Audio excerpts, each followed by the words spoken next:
Halo, ini masuk akal. Saya Aryo Bimo. Ada komentar dari Andreas Hugo Pereira, Ketua DPP PDIP sekaligus anggota DPR RI dari daerah pemilihan NTT 1. Ketika Pak Jokowi disebut akan melanjutkan safari politik ke Nusa Tenggara Timur, komentarnya begini. Sebaiknya Jokowi membawa ijazah. Menurut saya ini kritik yang tidak relevan. Yang akan datang ke NTT adalah mantan presiden. Yang dibicarakan adalah safari politik. Yang agendanya menurut pemberitaan bertemu masyarakat, struktur PSI, relawan, tokoh adat, tokoh agama, dan tokoh masyarakat. Kalau mau mengkritik, kritiklah agendanya, kritik gagasannya, kritik kepentingan masyarakat NTT yang belum dijawab. Kritiklah kemiskinan, stunting, air, jalan, perbatasan, pendidikan, kesehatan, pertanian, peternakan, atau lapangan kerja. Itu kritik yang relevan. Apalagi Andreas bukan orang luar, ia anggota DPR dari NTT. Ia mewakili rakyat NTT di Senayan. Jadi publik pantas berharap komentarnya juga mencerminkan kepentingan NTT. Tapi yang keluar justru isu ijazah. Mandatnya besar, komentarnya kecil. Sebagai politisi PDIP, ia boleh menyerang lawan politik. Tetapi sebagai anggota DPR dari NTT, publik berhak berharap komentarnya lebih substantif. Karena ini bukan komentar warga biasa di media sosial. Ini komentar seorang elit partai dan wakil rakyat.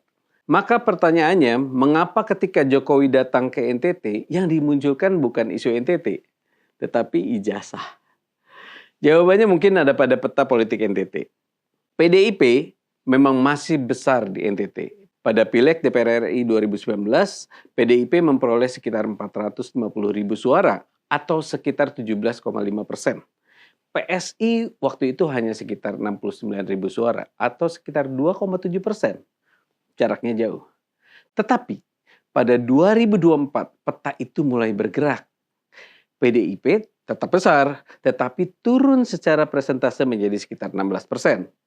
PSI naik menjadi sekitar 129.000 suara atau sekitar 4,6%.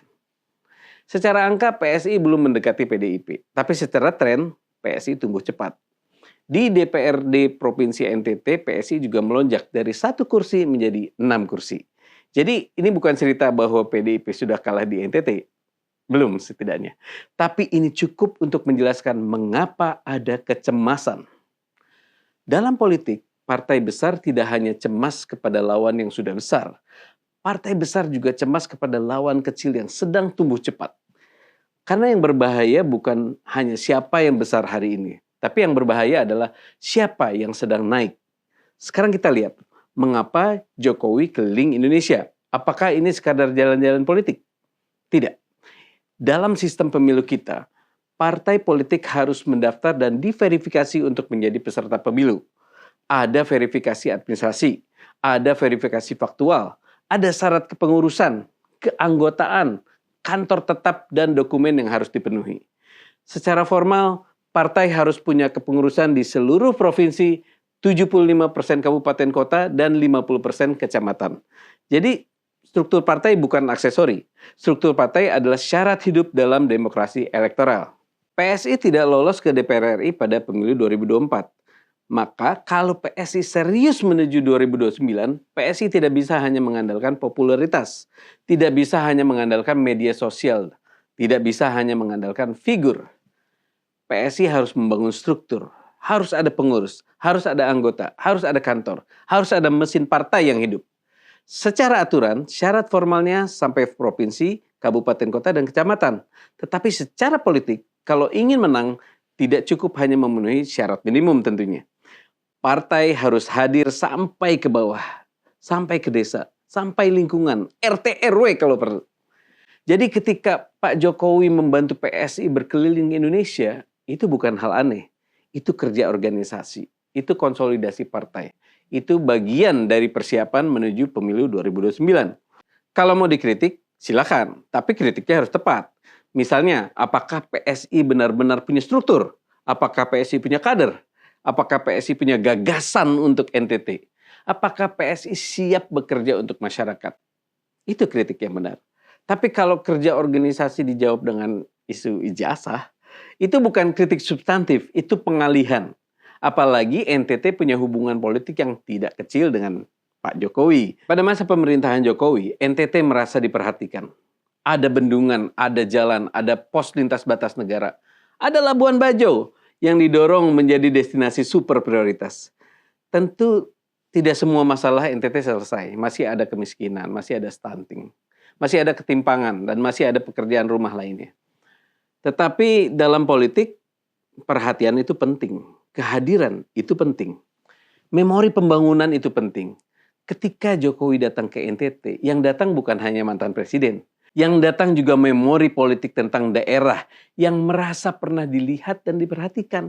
Maka wajar kalau kehadiran Jokowi bersama PSI punya efek politik. Dan mungkin itu yang sebenarnya dikhawatirkan. Karena kalau tidak berpengaruh, tidak perlu diserang. Kalau kunjungan ini tidak penting, tidak perlu dikomentari sebelum datang. Kalau PSI dianggap kecil, tidak perlu panik melihat konsolidasinya. Lalu ada yang bertanya, kalau ini konsolidasi PSI, mengapa bukan Kaisang saja yang keliling? Jawabannya sederhana. Kaisang sudah keliling. Sebagai Ketua Umum PSI, Kaisang sudah menjalankan fungsi konsolidasi. Ia hadir dalam agenda daerah. Ia bicara soal struktur, dia bicara soal kesiapan partai, ia bicara soal pemilu 2029. Jadi jangan dibalik. Bukan Kaisang tidak bekerja lalu Jokowi mengambil alih. Kaisang bekerja sebagai Ketua Umum, Jokowi membantu memperkuat efek politiknya. Itu normal. Dalam partai politik, ketua umum bekerja, dewan pembina juga bekerja, tokoh senior bekerja, figur yang punya pengaruh juga bekerja. Yang menarik, ketika Kaisang keliling, sorotannya tidak sebesar itu. Tetapi ketika Jokowi baru turun ke Lampung, langsung menjadi berita besar. Langsung dibaca sebagai ancaman.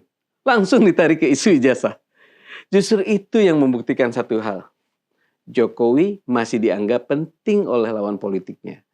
Karena dalam politik, orang yang tidak penting biasanya diabaikan. Bukan diserang sebelum datang.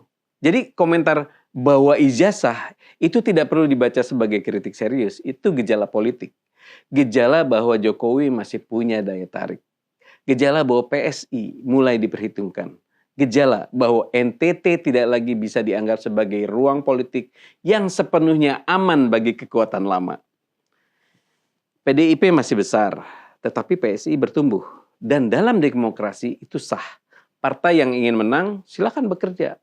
Partai yang ingin bertahan, silakan memperkuat diri. Tapi jangan setiap kerja politik lawan dibelokkan menjadi serangan personal. Karena kalau konsolidasi partai dijawab dengan isu ijazah, yang terlihat bukan kelemahan Jokowi, yang terlihat justru kelemahan kritiknya.